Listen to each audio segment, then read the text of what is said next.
Hello students, this is my lecture 1 of carbon and its compounds, and today we will discuss vitalism. But before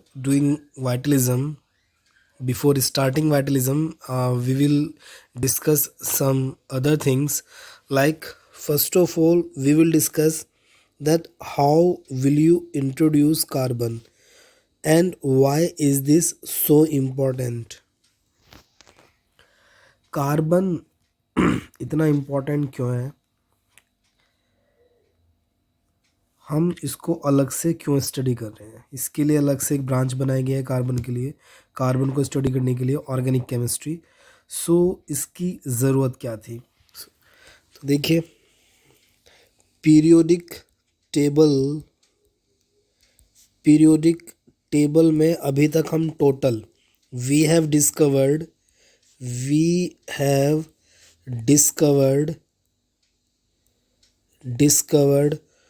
total 118 number of elements, total 118 number of elements. हम 118 element discover कर चुके हैं और इसमें से ये जो 118 elements हैं, इसमें से एक एलिमेंट है कार्बन।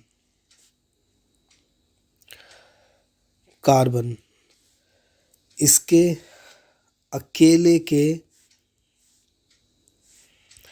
कार्बन के अकेले के जो नंबर ऑफ कंपाउंड्स हैं बहुत सारे हैं। जो नंबर ऑफ कंपाउंड्स हैं, यानी कि मैं कहूँगा number of carbon compounds, so these are more than 30 millions, more than 30 millions, 30 millions से ज़्यादा कार्बन के कंपाउंड है इस अकेले एक एलिमेंट के। बाकी इसको छोड़ करके 117 एलिमेंट्स जो आपके बचते हैं, उनके भी इतने कंपाउंड्स नहीं हैं जितने आपके अकेले कार्बन के कंपाउंड्स हैं।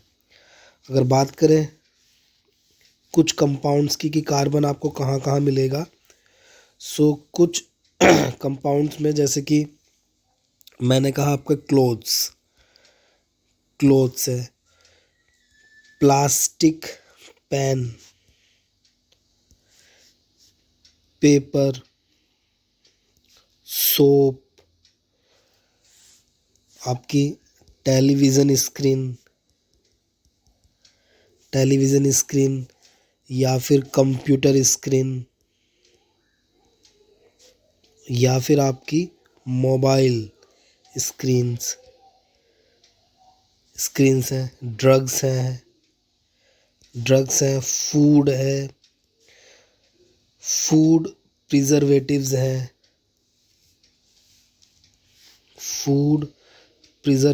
हैं, शुगर है। तो इस तरह से बहुत सारे कंपाउंड्स हैं जहाँ पर आपका कार्बन देखने को मिलता है। इनके अंदर कार्बन प्रेजेंट है और ये कार्बन कंपाउंड्स हैं। इसके अलावा बहुत सी ऐसी मैकेनिज़म्स हैं, बायोकेमिकल मैकेनिज़म्स हैं, जो ऑर्गेनिक केमिस्ट्री हेल्प करती है समझने में। कौन कौन सी मैकेनिज़्म है? बहुत सारी जो बायोकेमिकल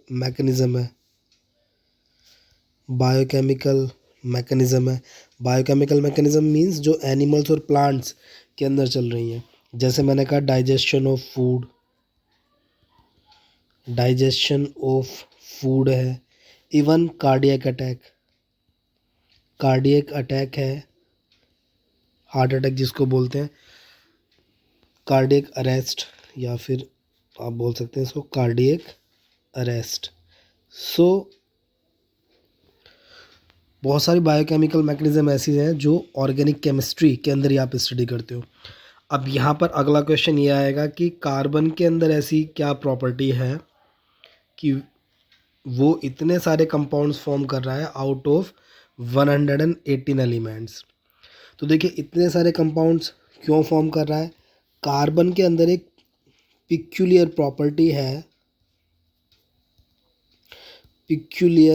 प्रॉपर्टी ऑफ कार्बन जो है वो ये है कि it forms strong bonds, it forms strong bonds, strong bonds form करता है with itself,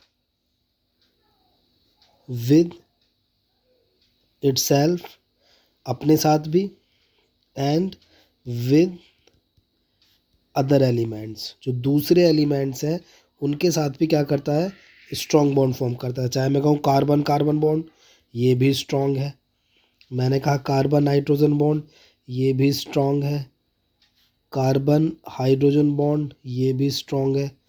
carbon oxygen bond, ये भी स्ट्रॉन्ग है।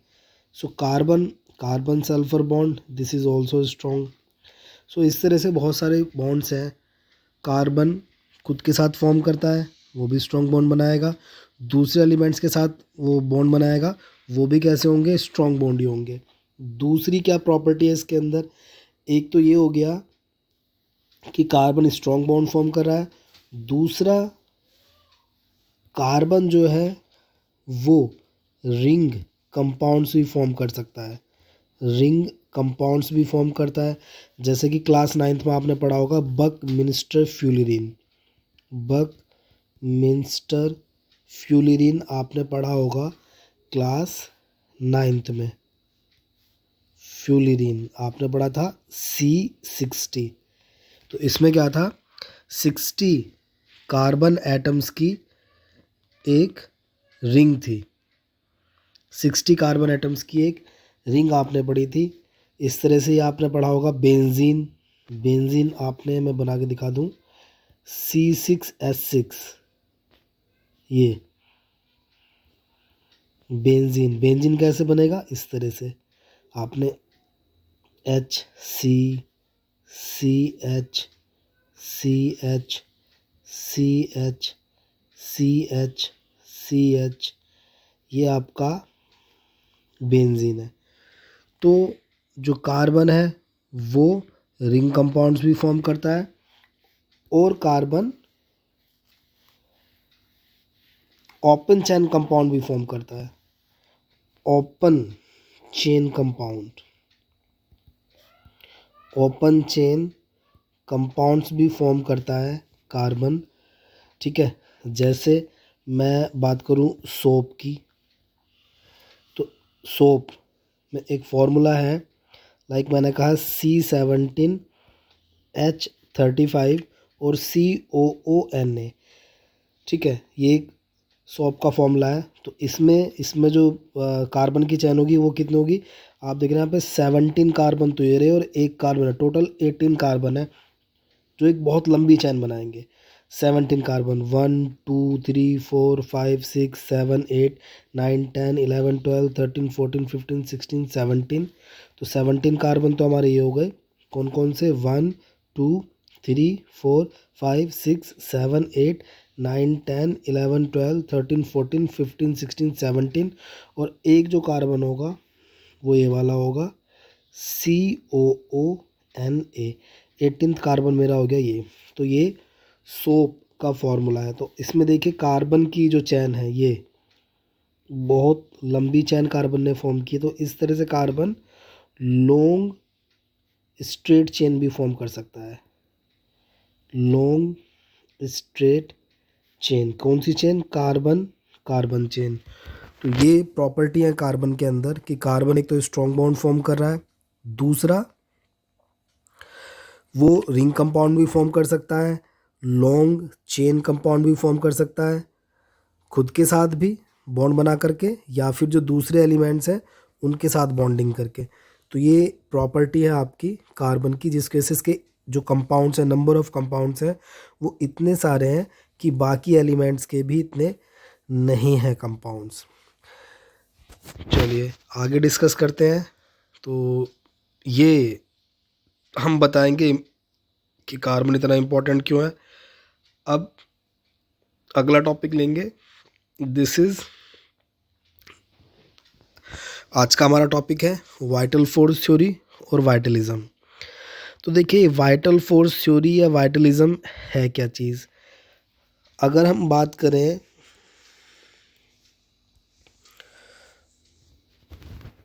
ओल्ड डेफिनेशन, अभी करंट डेफिनेशन बाद बढ़े, अगर हम बात करें कि old definition of organic compounds, old definition of organic compounds, तो ओल्ड डेफिनेशन क्या है, ये है कि that an organic compound and organic compound is that compound is that compound which can be obtained which can be obtained from living organism from living organisms only, जो केवल living organisms जो केवल living organism से मिले, जैसे जो मिले आपको एनिमल से मिले या फिर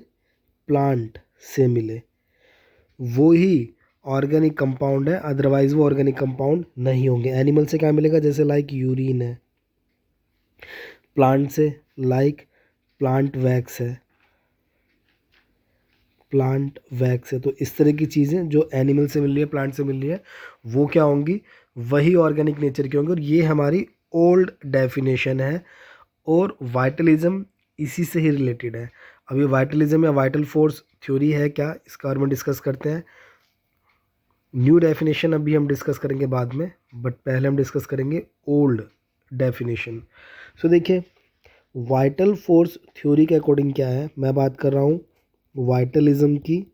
व्हाट इज़ वाइटलिज्म, तो वाइटलिज्म क्या बोलता है, वाइटलिज्म बोलता है कि जो आपकी लिविंग ऑर्गेनिजम्स हैं, लिविंग ऑर्गेनिजम्स हैं मीन्स एनिमल्स और प्लांट्स, हम बात कर रहे हैं एनिमल्स की और प्लांट्स की।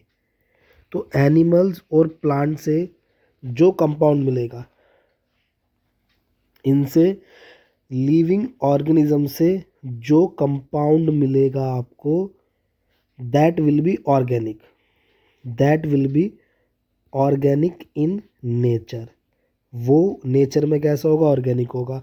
और जो नॉन लिविंग सोर्सेज हैं, नॉन लिविंग सोर्सेज हैं, नॉन लिविंग सोर्सेज में जैसे कि सॉइल आ जाएगा, सॉइल आ जाएगा, ठीक है, इस तरह की चीज़ें आ जाएंगी।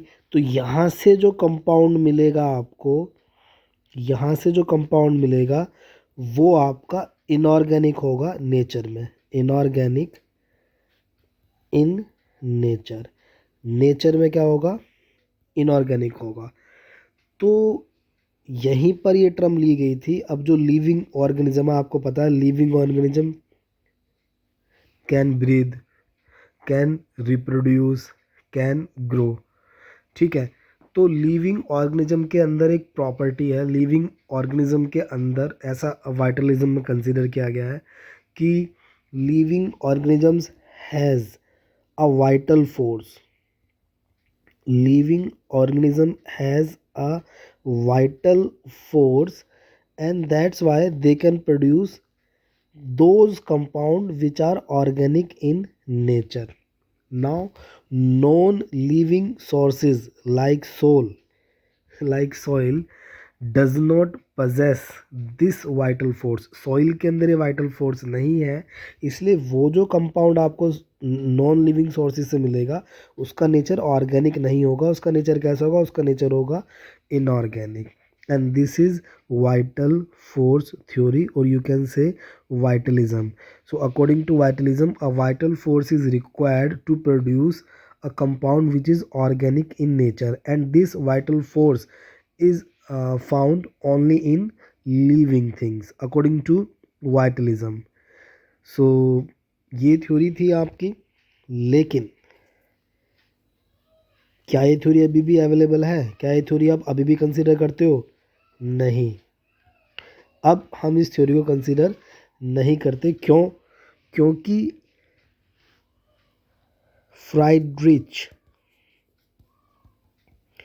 फ्राइडरिच वॉलर केमिस्ट साइंटिस्ट थे, उन्होंने क्या किया था, एक कंपाउंड लिया था अमोनियम साइनेट। अमोनियम साइनेट एक कंपाउंड लिया था, इसका एक्वस सॉल्यूशन इन्होंने लिया था अमोनियम साइनेट का। अमोनियम साइनेट का एक्वस सॉल्यूशन लिया था और ये एक इनऑर्गेनिक कंपाउंड है। ये एक इनऑर्गेनिक कंपाउंड है, या फिर आप कह सकते हो कि ये एक नॉन लिविंग सोर्स है। ये एक नॉन लिविंग सोर्स है, इसके पास वाइटल फोर्स अवेलेबल नहीं है। तो इन्होंने अमोनियम साइनेट का एक्वा सॉल्यूशन लिया था और इसका इवेपोरेशन कराया। इवेपोरेशन इन्होंने कराया मीन्स इसको हीट किया। इवेपोरेशन बाय हीटिंग, इवेपोरेशन कराया हीट करके। तो अमोनियम साइनेट किस में चेंज हो गया, अमोनियम साइनेट बदल गया यूरिया के अंदर, NH2CO NH2 के अंदर, ये बदल गया यूरिया के अंदर। यूरिया, यूरिया क्या है, urea is the constituent, constituent of urine. Urine का कॉन्स्टिट्यूएंट है और ये कैसा है, ऑर्गेनिक कंपाउंड है, इनऑर्गेनिक नहीं है। तो इस तरह से हमने क्या देखा कि जो फ्रेडरिच वॉलर थे साइंटिस्ट, उन्होंने एक नॉन लिविंग सोर्स से एक कंपाउंड बनाया जिसका नेचर कैसा था, वो ऑर्गेनिक नेचर का था, क्योंकि वो यूरिन का कॉन्स्टिट्यूएंट था यूरिया NH2CO NH2, जो कि उन्होंने एक inorganic compound non living source ammonium cyanate के एक्वस सॉल्यूशन को इवेपोरेट करके बनाया।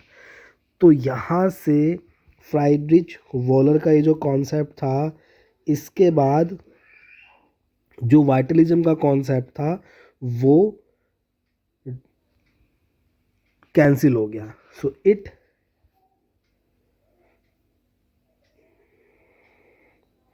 जो फ्राइडरिच वॉलर का जो कॉन्सेप्ट था, फ्राइडरिच वॉलर सिंथेसिस की मैं बात कर रहा हूँ, synthesis of urea, synthesis of urea, ये जो था इसने क्या किया, इसने वाइटलिज्म का जो कॉन्सेप्ट था उसको कैंसिल कर दिया। इसके बाद वाइटलिज्म में किसी ने विश्वास नहीं किया। So it cancel the concept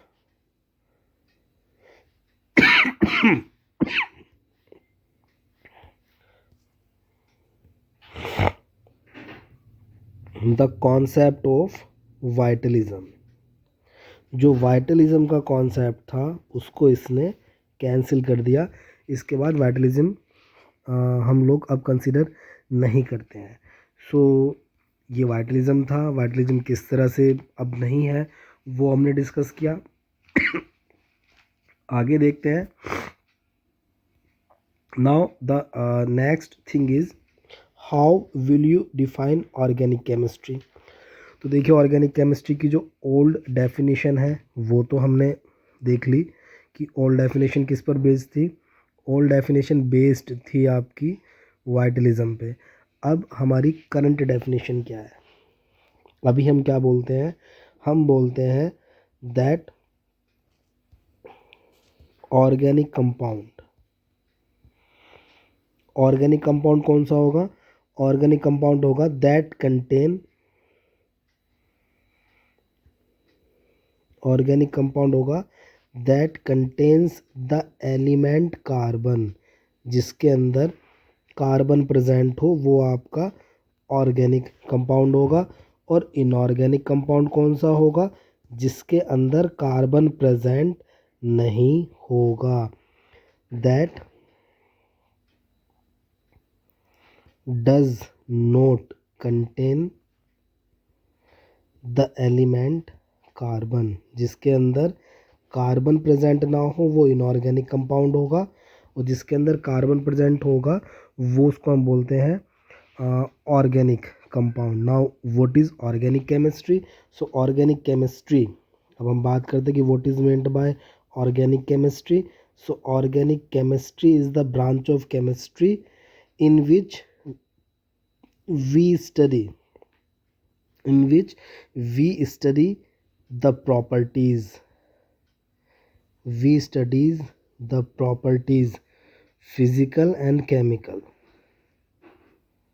physical and chemical, both properties, in which we study the properties, both physical and chemical, of organic compounds, जिसके अंदर हम ऑर्गेनिक कंपाउंड्स की फिजिकल और केमिकल प्रॉपर्टीज़ स्टडी करते हैं, ठीक है, उनको हम बोलते हैं, उस ब्रांच को, केमिस्ट्री की इस ब्रांच को हम बोलते हैं ऑर्गेनिक केमिस्ट्री। तो अभी ऑर्गेनिक कंपाउंड जो हमारा वो है जिसके अंदर कार्बन एलिमेंट प्रेजेंट है। तो ये था हमारा वाइटलिज्म, और हम किस तरह से डिफाइन करेंगे किसको, ऑर्गेनिक केमिस्ट्री, ऑर्गेनिक कंपाउंड को। और पुराना जो ट्रेंड था वो क्या था, वो भी मैंने आपको बताया कि पहले हम कैसे डिफाइन करते थे, ऑन द बेसिस ऑफ वाइटलिज्म। अब चलते चलते मैं आपको एक चीज़ और बता दूं कि ऑर्गेनिक की जो ओल्ड मीनिंग थी, ऑर्गेनिक की, वो क्या थी कि जो लिविंग ऑर्गेनिज्म से जो कंपाउंड मिलेंगे that will be organic in nature, ठीक है। लेकिन जो फ्राइडरिच वॉलर थे, उनकी जो यूरिया की सिंथेसिस थी, उसके बाद ये कॉन्सेप्ट हमारा कैंसिल हो गया, अब हम इसको कंसिडर नहीं करते। लेकिन अभी भी बहुत से केमिस्ट, बहुत से साइंटिस्ट इस वर्ड को यूज़ करते हैं, ऑर्गेनिक को, इन द सेम सेंस, जो सेंस अब फ्राइडरिच वॉलर ने कैंसिल कर दिया था, उस कॉन्सेप्ट को अभी भी वो यूज़ करते हैं। जैसे कि हमने आपने सुना होगा अबाउट ऑर्गेनिक विटामिन्स, आपने ऑर्गेनिक विटामिन्स के बारे में सुना होगा। अभी ऑर्गेनिक विटामिन्स क्या है, ऑर्गेनिक विटामिन्स वो विटामिन्स हैं जो जो लिविंग सोर्सेज हैं वहाँ से आइसोलेट किए गए हैं। ये वो विटामिन्स नहीं है जो लैब के अंदर सिंथेसाइज किए गए हैं, ठीक है। ऐसे आपने सुना होगा ऑर्गेनिक फर्टिलाइज़र के बारे में, ऑर्गेनिक फर्टिलाइज़र के बारे में आपको पता है, फर्टिलाइज़र जो है वो दो टाइप के हैं। फर्टिलाइज़र हम लैब केमिकल लैब के अंदर भी सिंथेसाइज कर सकते हैं, इंडस्ट्री में बना सकते हैं। और फर्टिलाइज़र बनाने का एक तरीका ये भी है कि काऊ डंग आपने लिया या बफेलो डंग आपने लिया और उसको जो आपने डिकम्पोज किया, सो ऑर्गेनिक फर्टिलाइज़र। अब काऊ डंग और बफेलो डंग तो नेचुरल सी बात है, वो लिविंग ऑर्गेनिज्म से आपको मिल रहा है, एनिमल से आपको मिल रहा है, उसको डिकम्पोज करके जो फर्टिलाइज़र आपको मिला है that will be organic fertiliser. तो इस तरह से आप देख रहे हैं कि अभी भी वो जो ओल्ड टर्म थी ऑर्गेनिक, जिसका मतलब था कि लिविंग ऑर्गेनिज्म से आपको जो कंपाउंड मिलेगा that will be organic in nature, उस टर्म को हम अभी भी यूज़ कर रहे हैं, like organic vitamins, organic fertiliser, organic food, organic food, ठीक है। ऑर्गेनिक फूड जो जिसमें कोई भी ऐसा केमिकल यूज़ नहीं किया होगा। ऑर्गेनिक फूड वो फूड जिसको ग्रो करने में कोई ऐसा केमिकल यूज़ नहीं किया, जिस जो लैब के अंदर सिंथेसाइज किया हो। हमने इसमें सब क्या नेचुरल सोर्सेज यूज़ करके उस फूड को ग्रो किया, that will be organic food. तो ये एक एक्स्ट्रा टर्म थी। और एक और चीज़ मैं आपको बताऊंगा, थोड़ी वो एडवांस लेवल की हो जाएगी। वो क्या है कि आज की डेट में लिविंग ऑर्गेनिज्म से जो कंपाउंड्स आपको मिलते हैं, लिविंग ऑर्गेनिज्म जो कंपाउंड्स आपको मिलते हैं उनको हम स्टडी करते हैं। केमिस्ट्री की एक और ब्रांच है और उस ब्रांच का नाम है natural product chemistry, natural product chemistry. तो ऑर्गेनिक केमिस्ट्री की जो पुरानी डेफिनेशन थी ऑन द बेसिस ऑफ वाइटलिज्म, जिसमें बताया गया था कि जो लिविंग ऑर्गेनिज्म होंगे, लिविंग ऑर्गेनिज्म से जो कंपाउंड्स मिलेगा वो ऑर्गेनिक होगा नेचर में और वही ऑर्गेनिक केमिस्ट्री है। नहीं, अभी हमने उसको चेंज कर दिया है। अभी क्या है कि जो लिविंग ऑर्गेनिज्म से आपको कंपाउंड मिलेगा उसको हम कहाँ स्टडी करेंगे, केमिस्ट्री की जो एक न्यू ब्रांच है जिसका नाम है नेचुरल प्रोडक्ट केमिस्ट्री, ठीक है बच्चों। सो इस लेक्चर में इतना ही, जल्दी मिलते हैं आपसे सेकंड लेक्चर में।